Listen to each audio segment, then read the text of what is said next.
Friends, painting outdoors is no joke, and knowing how to be prepared and what to carry is key to your success. I'm literally in the parking lot of Zion National Park, and I'm taking you along with me today for a little on plein air adventure, which means painting out of doors.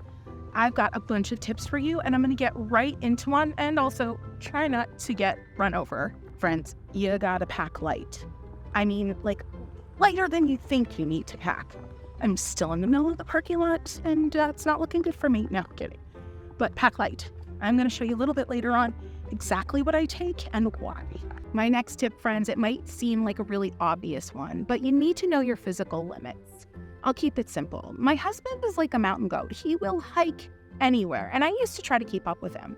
But I found time and time again that I just had no more mental or physical energy left in the tank because I was just pushing too hard. And so, especially if this is some of your first time out painting outside, walking or hiking and all the things, I would really kind of like give yourself some grace when it comes to the physical stuff so that you have all the mental capacity that you need to be creative outside. Because like I mentioned, painting outdoors is a very dynamic kind of experience compared to what you might be used to painting indoors in a very controlled environment. So you need to have a lot of energy in the tank to paint outdoors. Stick with me, it's gonna get good. Okay, so friends, I promise soon in this video, I'm actually gonna be painting near sunset, and we're gonna do a little step-by-step how-to, but this is a little inspiration moment. I hope you can see this. This time of night, just as the sun is setting, there's little pinnacles of light that just tip the top of the mountains. You can see them there where they look almost like they're on fire. I just had to share that. You can also take a screenshot of this view if you'd like to paint it. Here's another one you might like to paint later on. Screenshot that bad boy. But let's keep going with our painting outdoor tips. All right, y'all. Tip number 3, be prepared to not feeling like painting. I don't know who said it, a bunch of poets, philosophers, and certainly artists, but we need time to just absorb what's around us. And so if you are outdoors and the intention is to paint and you just simply don't feel like it, there's definitely something else pulling you, and that's probably just a need for observation. So go with it. Don't give yourself a hard time. I really hope you're having a good time with me so far on this journey, and if you are, even if you're just enjoying the scenery, would you give this video a boop, friends? That's a like. And I've said it before, but I'll keep saying it. It helps out my channel. It helps others like you find this type of content that will bring them more joy. On screen, you're going to see a list of specific supplies I use every time I go painting outdoors. A pack is important, a hat, a spray bottle, some extra water, and a watercolor block. I always use a block. It gives me some stability, sunscreen, and I just take my little pouch from my brush set and some pencils, my palette, and a carabiner. Always a carabiner. You never know when you're going to need it. And a hat, you bet. I don't like anything unnecessary when I'm out and about painting. Friends, you don't need to actually sit down and paint where you first got your inspiration. You can actually just take a photo and go to a spot that's more comfortable, whether it be because of temperature or just the surroundings, more quiet. I want to give you painting outdoor freedom. This bus is so loud. Are my kids going to let me paint when I finally get to where I'm going? I wonder what Skillshare has to teach about on plein air. Squirrel. No, but seriously, I do need to check Skillshare, set an alarm, check Skillshare. Today's video is actually brought to you by Skillshare, but a lot more on that later. Just like in the greater art world on this journey, you're going to encounter a lot of what I call preciousness, and I know I get some flack for it, but it's okay. Where you have to do a thing a certain way, or else you're not serious enough, or I don't even need to say anything else. It's the same thing with on plein air. There's a lot of rules, especially like if you're going to submit on plein air work, there's a lot of rules. But for me and the purpose of this video today, it's about getting outside, changing your environment, breathing in fresh air, and doing the art however the heck you want. Sorry, that sounded snarky, didn't it? All right, getting into the painting, friends, and just a word of caution, I am actually doing this in real time, and I am in a national park, and my children are not too far away, so you get what you get. So one of my favorite ways to paint on plein air is to work from a photo. And I know that may sound absolutely ridiculous, but I love it because it really helps me break through the barrier of proportions and all that. I use my phone as like kind of a compositional tool. So I kind of keep it beside me for the first, few minutes of the painting to establish exactly what I want to do in the composition. And it gives me so much confidence and so much comfort. So let's get into it. Now, as I get started, I just want to give you another little tip. If you happen to be using my brush set, what you're seeing here is a combination of my original Art for Joy's Sake brush set and my Free From Fear. This looks super cobbled together, friends, because it is. But when you're painting on plein air, you just kind of make stuff work. So if you just put these brushes in the little case, they're going to actually start to get some damage, like some of mine have from being out on the road with me and me not taking the utmost care of them. You can even see my little liner is all crooked, and I made that mistake way too many times. I just get so excited about painting, I sometimes forget to kind of put things away properly. Now, before we get to the painting how-to, I do want to talk to you about Skillshare. Skillshare was the first place I went a few years ago when I was really struggling to learn how to draw people. And it was this class that got me over the hump.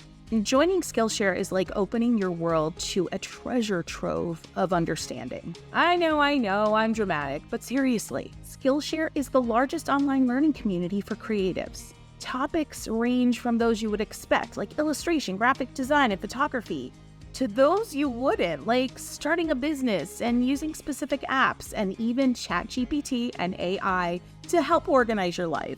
So I had to look and see what Skillshare had to offer in terms of on plein air painting. And of course, no surprise, look at this. It's so important to surround yourselves with a variety of knowledge when you're embarking on a new topic, and Skillshare is the perfect place to do that. Now, you don't have to listen to me wax poetic about Skillshare and not get something out of it, so listen up. The first 500 people to use my link in the description will get access to one of Skillshare's best offers. 30 days free and 40% off your first year of Skillshare membership. All right, now it's time to paint. So the reason I use the photo, friends, is just to give myself a strong, confident start, grabbing just whatever color that is in my palette that looks kind of like a soft blue. And I'm using my 1/4-inch dagger, and I'm just gonna kind of sketch that main mountain here, this bad boy. All right.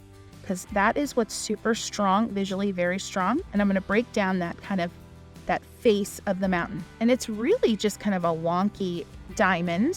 And then I'm going to go ahead. You could keep going with that kind of blue and just sketch it in. I'm going in with a little bit of peach, and I'm just sketching in some more faces. But I got to tell you what, friends, I'm going to keep this super simple today. And that's just another tip. I told you before, I lost count. I have seriously lost count. Look up on the screen. Maybe my editor will list what number tip this is, but especially when you are just starting out with on plein air painting, I want you to do the styles that you are most comfortable with. Hear me again, the styles that you are most comfortable with. Because there is so much going on when you're painting on plein air. I mean, so much going on. There are bugs. There are people. Right in the background right now are my children making a racket. Thank goodness I have a good mic and you can't hear them. There's so much going on. So when you're just starting out with the on plein air thing, choosing to be kind to yourself with the style you choose, with the materials you bring with you, can go so far in giving you a really fun painting experience. Now, I just want you to take a look at what I've done here. I've mapped out the basic proportions. Let me give you a little look at this, change the angle just to change your perspective a little bit, side by side, and you can see what I've done there. I've really just kind of mapped out the basic shapes. So this is the main face. Oh, hi, had green on my brush. I meant to have orange on my brush. This is the main face of this, right? This is the side face of this. This is a little bit of the even more distant mountains going out. And I am just kind of showing, I'm just painting these in like I am right now, just to give you a sense of where I'm at in the photo. Okay, so getting into the thick of it, friends, I want to show you just a simple technique that I love using when I'm painting out of doors. I think about atmospheric perspective, things that are in the foreground, which we know from the photo was just a lot of like greenery. I am rinsing my brush off camera here.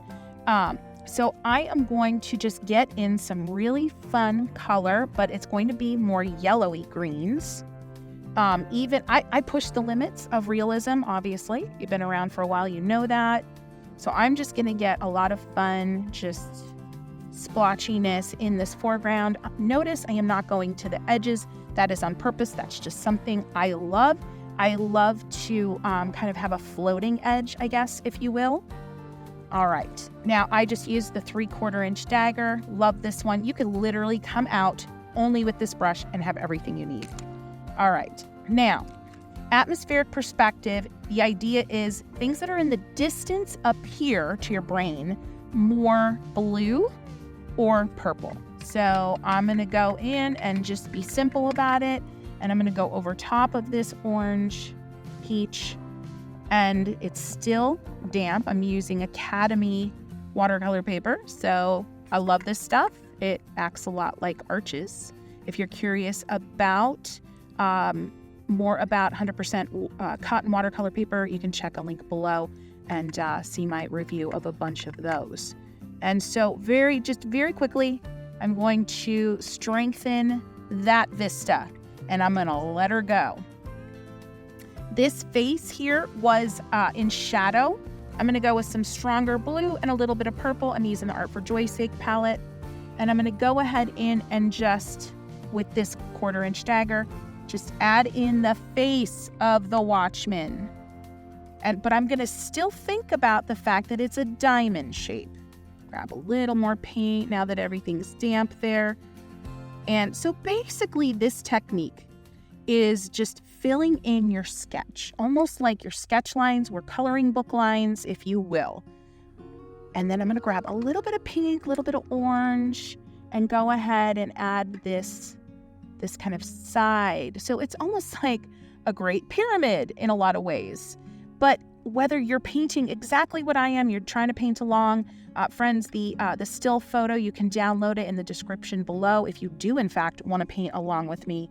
But if you're painting rolling hills in Maine or, anywhere else that is opposite of this, the same rules apply. I want you to simply try to find your basic shapes. I have another fantastic video where I use printouts from my home printer and a Sharpie to find those basic shapes very, very easily in your composition. I'm gonna go ahead and just splotch in some green here abstractly. I'm gonna go add a little bit more peach to my purple. And I'm actually gonna go add that same color to the blue over here, just so it doesn't look so obviously blue.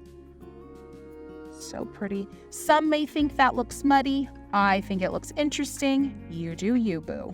All right, still with my 1/4 inch dagger, I'm gonna go ahead and I'm gonna add some fun up here in the foreground.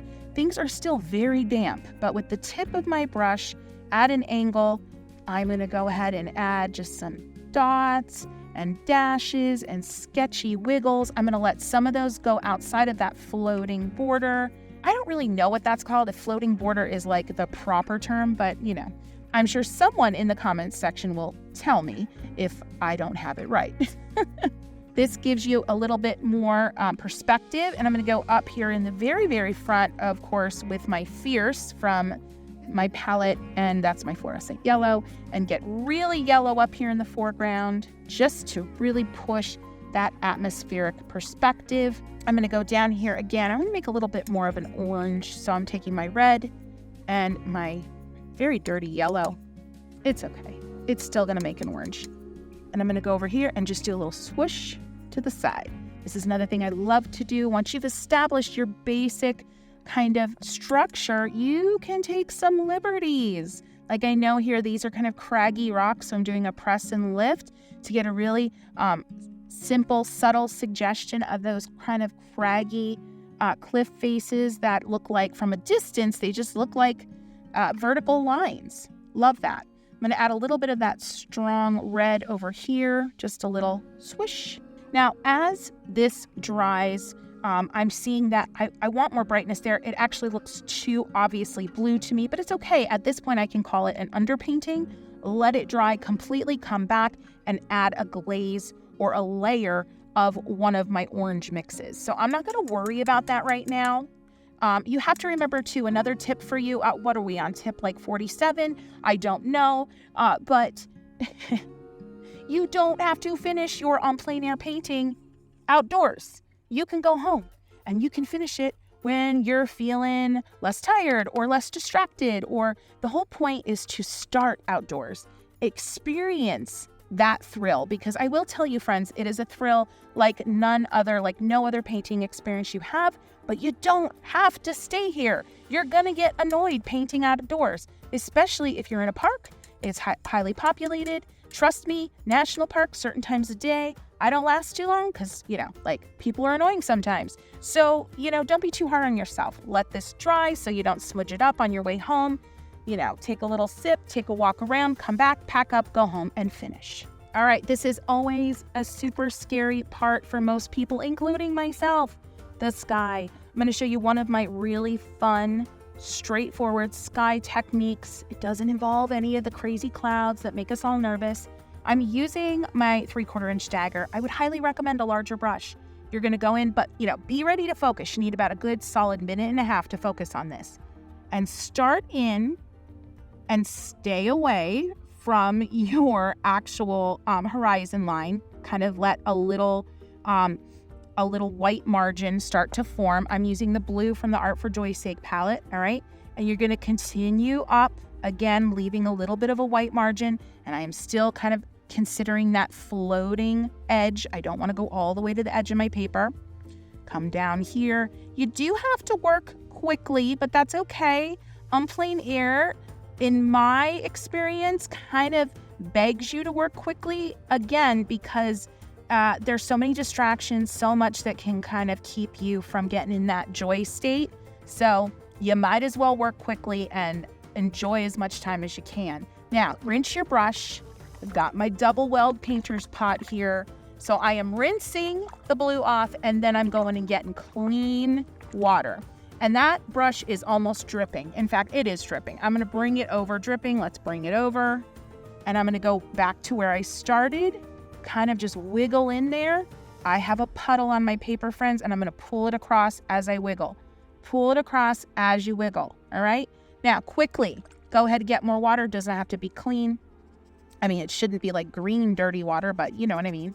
And you're gonna continue. This is basically the ombre technique, if you followed me for a while, traditionally called pulling, all right? So we're pulling that first band of color up, up, up, and up until it fades into the splotch of red that I added there earlier. No, I'm kidding. Fades up into nothing.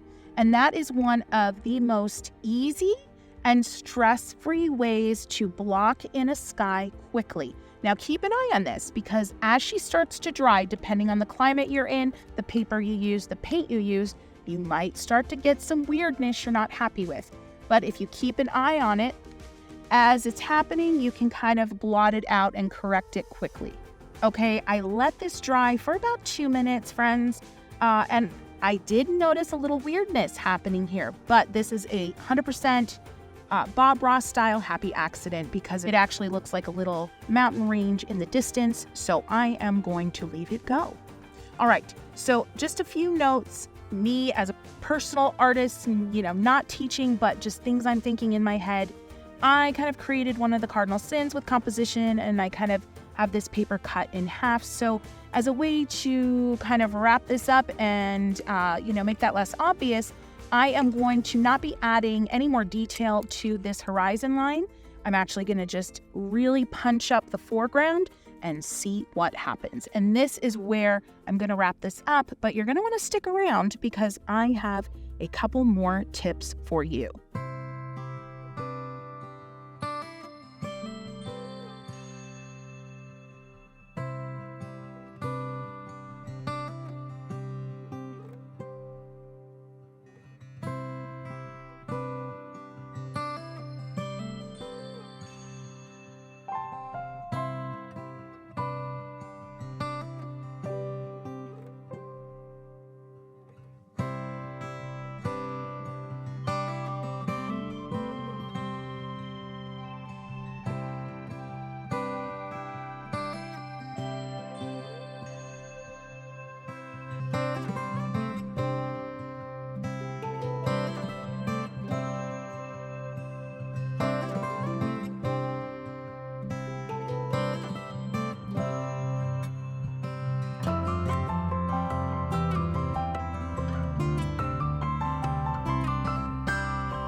All right, so I'm just sketching in some just fun little cactus moments, kind of being a little silly about it, keeping in mind my green should be more on the warm side instead of the cool side, and adding in a little press and lift with this 1/4 inch dagger, and really just being loose, letting the brush run out of paint. Like, look how that happens. That's so pretty. I'm going to get way more yellow down here with a few press and lifts. My paper is still damp. This is not typical at all for Zion. Holy moly, it's usually dry as can be out here, and my page does not want to dry. Another tip for you friends, painting outdoors, especially if you're in a populated area, I want you to prepare yourself for passersby. It happens inevitably every time I go painting. Now today's an exception because there's nobody around, which is actually kind of weird, but I'm okay with it. You're gonna have the cheeky dude come along and paint me into your picture. So really my tip is set your expectations for goofy interruptions and have a response ready for them ahead of time, especially if you're the type of person that gets nervous when strangers approach you. I just want you to kind of be ready for that kind of goofiness. It's usually extremely harmless and people just are curious about what you're doing. But I wouldn't want it to be something that kind of threw you off your game, so to speak, so much that you just felt like you had to get up and go. So friends, painting outdoors can be such a blast. I think the most important tip to wrap this all up is that I want you to just be prepared with your expectations set, and you are going to be primed for a really exciting outdoor adventure, no matter how long it lasts. Now, if you want to learn a little bit more about landscapes and how to break this all down a little bit more, I want you to watch this video next. And until next time, happy painting.